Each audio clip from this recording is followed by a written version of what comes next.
Welcome back to Burn the Ship, the podcast where we connect entrepreneurs to professionals to help you go all in on your business. I'm your host, Ezra Brown. Without further ado, I'm going to allow my guest to introduce himself.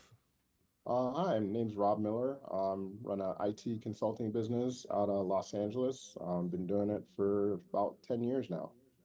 That's awesome. That's awesome. So IT consulting, Rob, that's a vertical that it takes you got to be you kind of got to know what you're going into, I guess, when you're getting into it out of school or kind of got to go to school for it. But what kind of drove you into that industry? I actually sort of fell into it.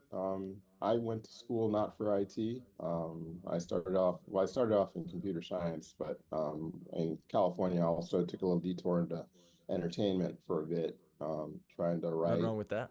Yeah, write and produce and all that kind of thing. So I ended up working in companies specific to entertainment and technology and kind of fell back into IT. Somebody always needed somebody to do that, and I had a natural ability for it, I guess I would say. And then I worked for a couple of startups specifically doing IT and then just sort of built my skills over like 20 years doing that. Man, that's awesome. That's awesome. Because IT consultant, I around IT people a good bit because we do a lot of integrations with payments things Yep, and gateways. So we work yep, with the dev teams, things like that. Or they're yep. building software. Mhm. Um, so I don't speak your language, but I understand it a little bit. No, totally understand. Yeah, I Um, worked in e-commerce but for a no, bit. so with this IT consultant space, you've been in it. You've had your own business for 20 years, 10 years now. 10 years. Yeah. So what would you say has kind of been like those changes, for you, especially going from one side of to now just fully doing the IT consultant side? The pace is definitely increased, I would say, in the last 10 years. Where at IT you could specialize in something. I guess it was a lot easier to specialize in something 10 years ago. Right. The cloud was around 10 years ago, but it's not as like ubiquitous as it is now. I mean, everything is a cloud these days. Nobody wants, when I started out, you still had server rooms and physical servers in someplace and all that kind of thing. Now, Right. most everything is either in Amazon or Microsoft or Google. So you have to be kind of a jack of all trades a little bit more and have a little bit of knowledge of lot of different things, and you need to be able to like solve problems really quickly. Right. Absolutely. And then kind of what would you say? Kind of paint me a picture of what your ideal client looks like for you. These days, probably financial services, honestly. From a sales perspective, they have requirements in that industry that require certain services and things that we deliver and happen to be pretty good at delivering. So that tends to be our sweet spot. Most of our clients are word of mouth and referral, which has also been helpful. The business, like I said, started I wasn't even trying to start a business when we started the business. My business partner came to me because I quit my job and I was just kind of hanging out for a while 10 years ago. And he was like, yeah, it's like this company they used to work for, they want to get out of the business. They have some clients. We used to work together at that company and we were familiar with all the clients. And they're like, hey, you want to give it a go and see if we could see what we can make of this thing. And we moved in together and we started the business out of our condo. So that we were renting. So, and it just kind Yeah.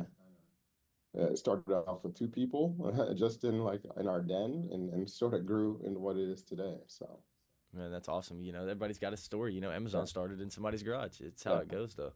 yeah. But no, what would you say has kind of been, with everything that's going on, especially going from not being on the entrepreneurial side of it, but just kind of being on that side of where, hey, I've got a stable income or I've got this going on. What would you say is those kind of troubles y'all faced when y'all first kind of were trying to get the ball rolling and get everything off the ground?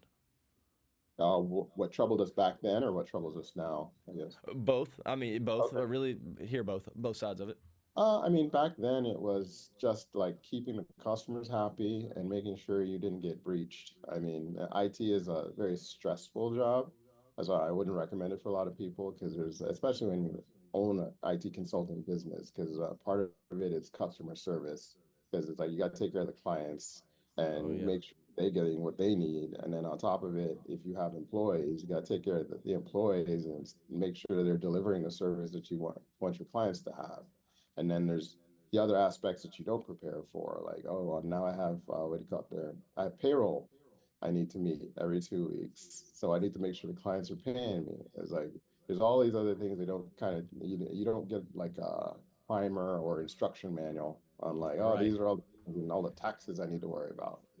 Right. So yeah, so it's a learning experience the whole way, and you have to be I hear willing you. to I hear you. have And then like kind a of growth what's mindset. been your what's been the biggest way that you guys have grown the business? I know I heard you say that you guys are a lot of word of mouth, referral based, which is awesome. It means that you treat people very well because people don't recommend people they don't like. That they like, know, That's and trust. exactly right. Because I'm the same way. I don't recommend people I wouldn't work with. So Right. And people, kind of what's been that biggest thing y'all have grown outside of that? What helped y'all grow to get to where y'all could have that network of, um, I would referrals? say strategic partnerships, specifically. Yeah. We chose, I mean, I don't know if it's intentional or just my natural inclination. I'm not a salesperson by nature. I don't like talking to people that much, but uh, but I'm good at like, hey, if I believe in something or it's like, or I find somebody that is like, oh, this person does good work. It's like, I'll develop a relationship with them, or I think this person's really smart. Right. So early on, I met some key people in other verticals, one in a point of sale vertical, and then another one in what do you call it there, in financial services at a compliance vendor. Hmm. Um, we developed a relationship. We liked how each other worked, and then over time, it just developed in like, hey, if I ever have anybody that I need to get work done or something like that, I'll refer you and vice versa. So it over time it developed into more of a formalized type arrangement. I mean, we don't get paid or anything. We don't do the paid referrals. It's just like, Right. hey, this person doesn't have this service and we need them to have this service and you're complimentary to us. So we'd like to work with you with this client. So Yeah. that's how That's it's awesome. developed. And over time, it's like the frequency as both businesses have grown, the frequency of those referrals has increased. Yeah, no, that's awesome. Yeah, because it is one of those things where you can find people like that. You find that sphere of people that work well with you, and to see your Yeah. people, it Yep. helps out a ton, especially if you can grow together. Because that is awesome. Yeah. Because I do POS sales, so I get to see Oh, all that all okay. the So, time. yeah. I got a team of people Yep. that I try to bounce back and forth with, and luckily one of my good friends that was one of my college teammates, we played ball together. Okay. He builds software now. He was a super genius. Built a math software while we were still playing baseball. Oh, that's awesome. Like Yeah. I was like, man, you. He's like, I don't know, I love it. And we were like, look, Joe, if that's your thing, that's your thing, man. That's exactly right. It's like I encourage. It's like everybody's got opportunities. So Right. And then what would you say? Because obviously IT, you guys can work pretty much. You guys can go worldwide, can't you? It's not like it's yeah, I just mean, in theory, I mean, we have some international exposure, not a lot, because it does right. get a little challenging with the time zones and things like that. But I Hmm. mean, just as an IT company, I mean, we have presence, we have clients all over the country. I'm mostly concentrated in California, but it's like we Right. have Atlanta, no, like North Carolina, New York, Alabama, Tennessee, and all that kind of thing. So, um, That's awesome. Over here by me. They got them over here by me in Atlanta. Then. yeah, my sister used to live over by you. She went to Tulane and then lived in Hmm. Atlanta for like 15 years. So Tulane's a beautiful place. yeah. Beautiful place. I love it down there. Hopefully my Tide wins while they're in Baton Rouge this weekend. But no, kind of what's your who would you say you personally? Everybody's got their ideal client, but who would you personally? What's your favorite people to work with? Who's been your favorites?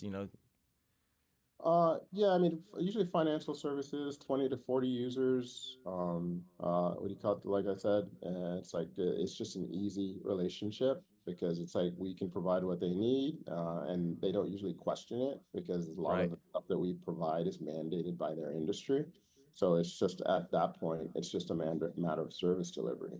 And if once you nail in IT, if you can nail service delivery, that usually gives you somewhat of a competitive advantage Right. because what we find in our industry is most of the clients that we pick up are losing or firing other MSPs because we're a managed service provider because they're not responsive or they're not knowledgeable and things like that. So it's not usually because the IT is bad. It's usually because the service delivery sucks. Absolutely. That's the same for me. Like nobody cares about switching their POS because they're getting their money already. They care if Yeah, something messes up and they can't fix it. That's whenever I get the exactly, phone call. It's exactly. like, Oh, hey, yeah, you but told me this would happen 8 months ago and it finally happened. So yeah, I'm like, thank you. Look, I told you we're good at what we do, but I yeah, was like, everybody else is good at what they do, but are they good at the other stuff that goes yeah. along with it? Yep. You know, and Yep. that's the things that has probably helped you guys grow your business so well, you know, via word of mouth and referrals, is because those people trusted you. You picked up the phone, you know, you Yeah. took care of their person, you know, it was like it's Mhm. your own baby, you know, take in every business like it's yours.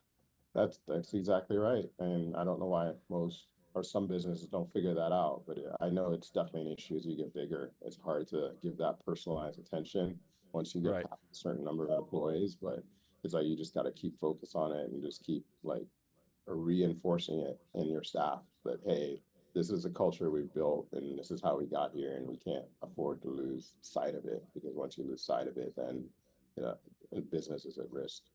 Right. And then what would you say if you could go back 10 years to when you first started? What would you say you would do differently? I would try to grow faster. I was very conservative in the beginning and how the Hmm. because it was kind of like your typical belt and suspenders type thing, and I Right. didn't grow as fast as the business wanted to grow. So I kind of kept it because I was working a full-time job as well as running the business in the beginning, because it's like Hmm. we didn't take paychecks. That's the other thing. I could have taken a paycheck sooner. But yeah, we didn't take paychecks for the first 3 years. So uh, Uh, it was just like, hey, we're gonna try and make this work. We don't have to have this paycheck. Let's keep like reinvesting, bringing people in to help run the business. But we had a couple of opportunities to really blow it up a lot faster, and we didn't. and what, you know, what kind of shifted that, you know, because that's a different shift, you know, for 3 years of not taking that. What shifted it to kind of go like, hey, this is something viable? It was like right around COVID, I would say, which ended up being about closer to 5 years into the business.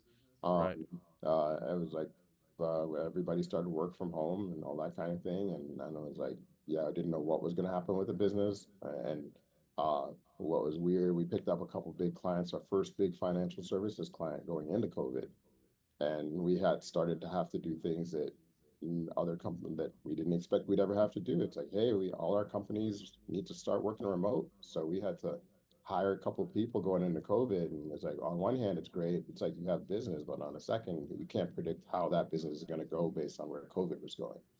So Right. it's like you You have need no idea. to, We had no idea. yeah. So it's like you have to invest, but you don't know whether or not this investment it's going to like actually have a return. And then I'm like, I've run this business for X number of years, and we haven't been taking a consistent paycheck. It's like I better start paying ourselves now, Right. or we may never get anything. So Right. No.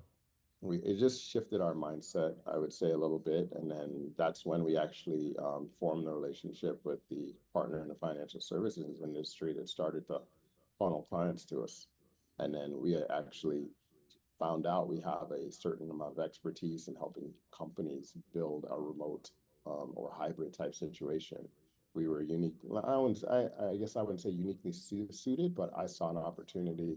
We pivoted fast enough, and we focused on the right things going into COVID that actually helped us grow, as opposed to some other companies that were more traditional suffered because they couldn't navigate, I guess, the challenges at that time.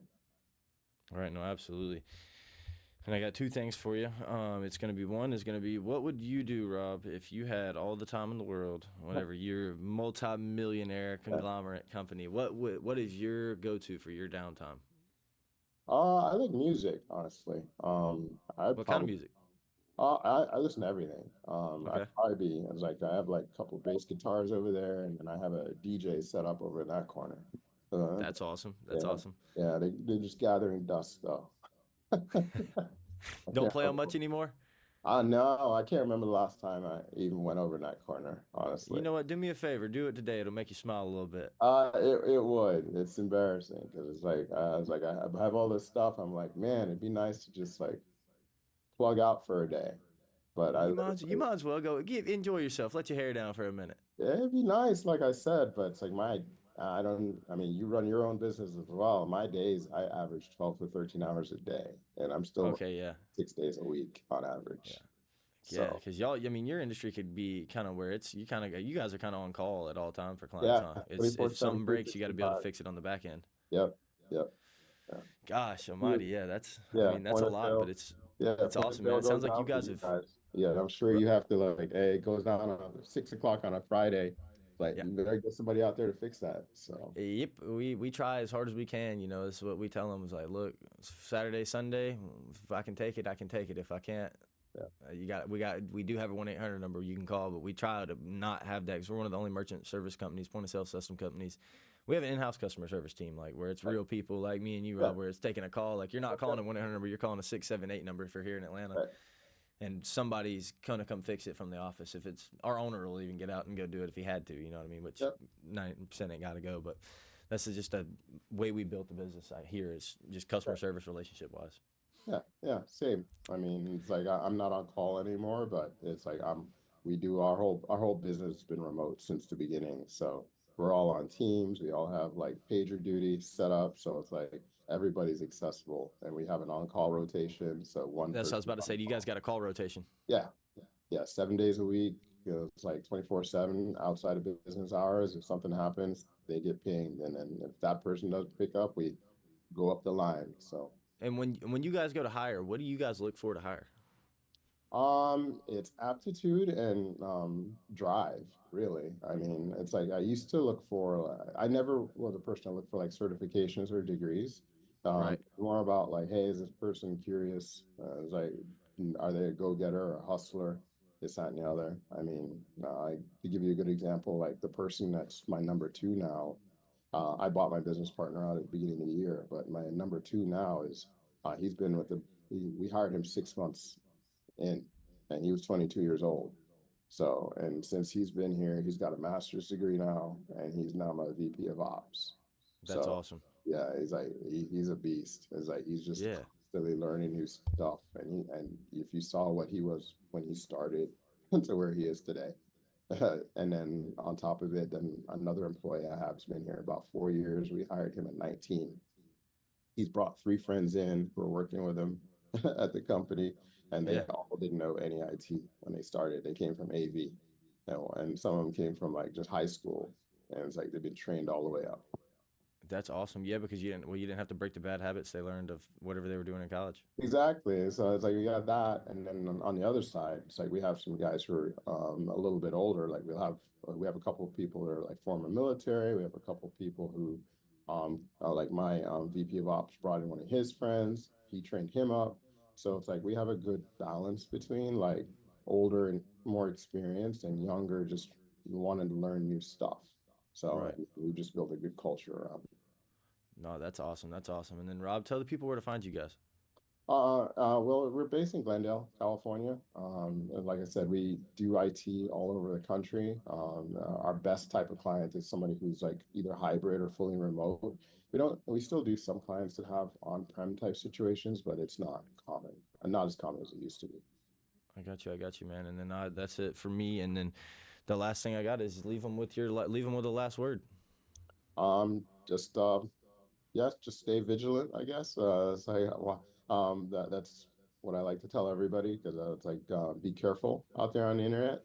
Things are getting a little crazier than they used to be, so stay aware.